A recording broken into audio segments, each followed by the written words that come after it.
notre société actuelle et la routine métro boulot dodo peut être un peu absurde. La rando, ça permet vraiment de se déconnecter.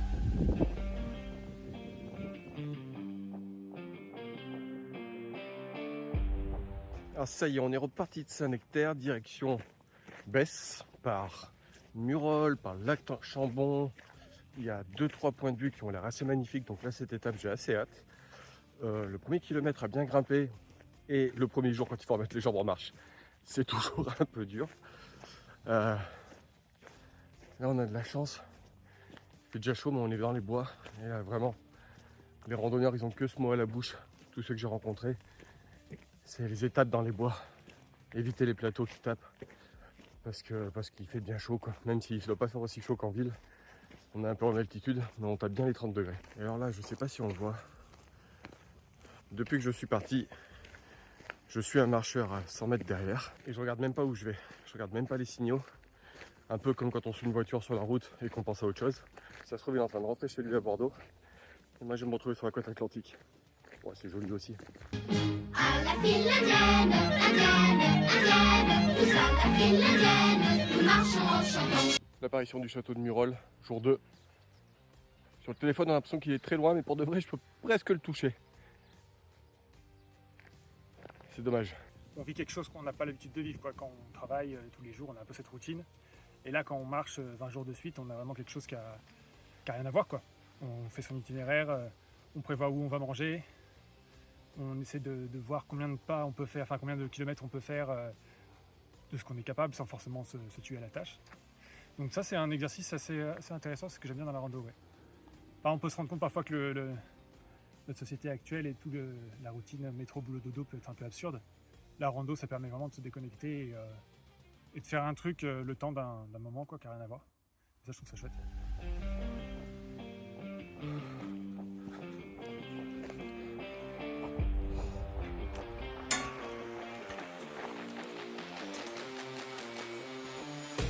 Alors là on arrive à la dent du Marais.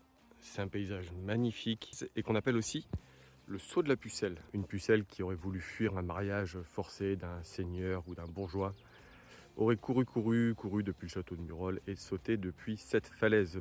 Et elle saute en priant Notre-Dame de Vassivière de la sauver et elle est exaucée, elle arrive indemne. Elle s'en vante, comme personne ne veut la croire, eh bien elle réitère l'exploit. Mais cette fois-ci, a priori, Notre-Dame de Vassivière s'est montrée moins clémente et elle est morte.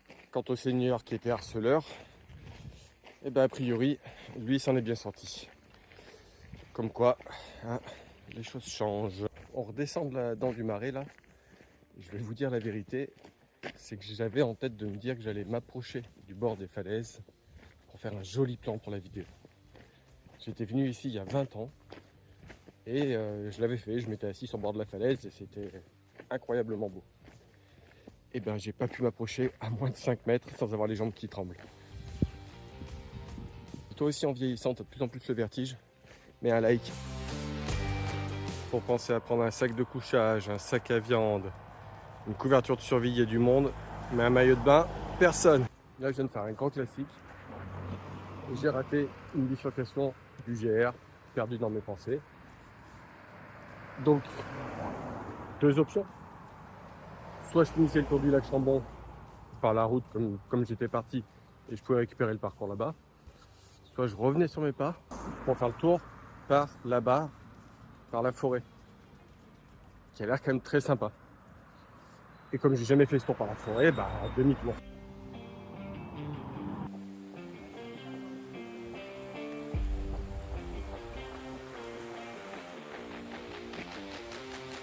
Je viens de faire beaucoup de kilomètres avec le soleil qui tape.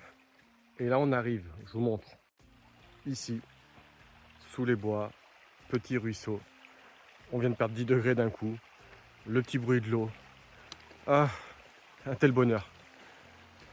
Je crois que tout le monde a bien compris avec la canicule l'importance d'avoir des arbres, des forêts en France.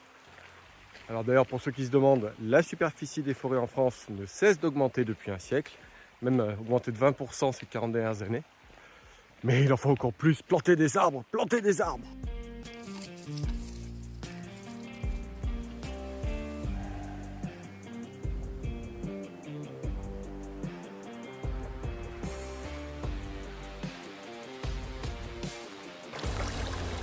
ça c'est sympa. Merci.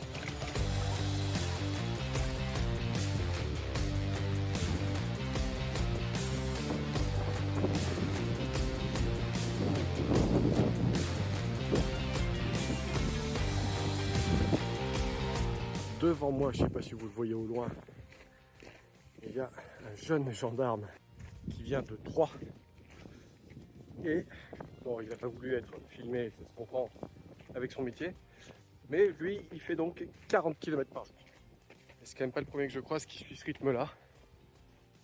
Je vais me poser des questions sur mon rythme à moi. Alors. Et la descente finale sur Besse par les petits chemins, la température est tombée. Là on est pas mal. Pas mécontent d'arriver parce que j'en suis à 26 km. Ça tire un peu dans les jambes et surtout ça a beaucoup grimpé aujourd'hui. Ça a grimpé à un moment, je me suis demandé si j'allais atteindre les nuages quand même. Ça ne s'arrêtait plus. Je vais pas vous mentir, on est le lendemain parce qu'hier soir je suis sorti dans le bourg de Bresse pour manger une truffade, puisque quand même on a bien marché. Mais je suis sorti sans mon matériel, faute professionnelle. Les terrasses étaient pleines, il y avait du monde de partout, beaucoup de touristes, des accents de toute la France. Et en discutant avec les restaurateurs, en fait, ils m'expliquaient que là, ils s'attendaient à voir débarquer beaucoup de Clermontois, beaucoup d'Historiens, parce qu'en fait, il y a la canicule. Et que pendant la canicule, les gens de la ville montent tout de suite. Il y en a qui montent pour 2-3 jours, il y en a qui montent même juste prendre une nuit. Dès la fin du travail et reprendre le travail le lendemain, juste pour passer une bonne nuit. Et effectivement, j'ai envoyé un petit message en ville pour apprendre qu'il faisait 35 degrés à Clermont, à peu près autant dans les appartements, de ce que j'ai compris. Alors que moi, hier soir, en fait, je suis enfilé une petite laine ici. Donc je vous le dis tout de suite, le Sancy, c'est le futur.